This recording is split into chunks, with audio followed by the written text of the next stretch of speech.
জলপাইগুড়ি। যে শহরের কথা মাথায় আসলে প্রথমেই আসে সবুজ, প্রকৃতি, বন্যপ্রাণ এবং চা বাগানের কথা।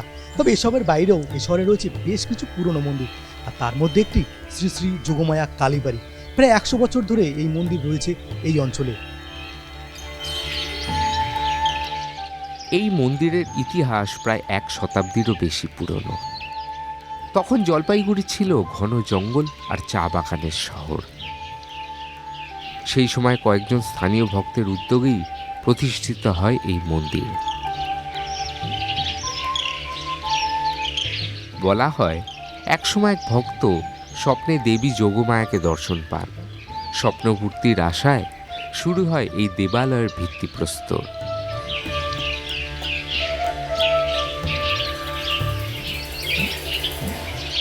এই যোগমায়া কালীবাড়ি 1335 সালে 30শে চৈত্র স্থাপিত হয়েছে। যার হাতে স্থাপিত হয়েছে উনি রেবতীমোহন চক্রবর্তী।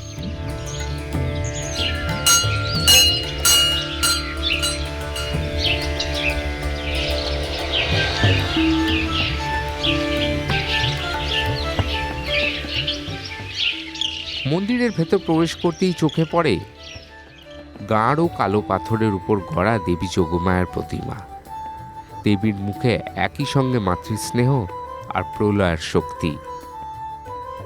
প্রতিদিন ভোরবেলায় এখানে হয় মঙ্গল আরতি, যার ঢাকের শব্দে চারিপাশ যেন পবিত্র হয়ে ওঠে।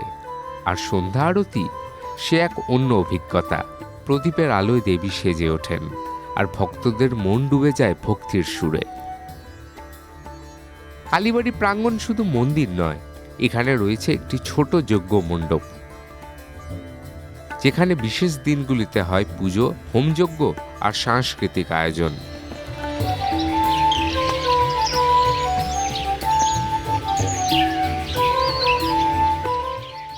এবং কালী পুজোর পাশাপাশি এই মন্দিরে আরও নানান পুজোর ব্যবস্থা রয়েছে।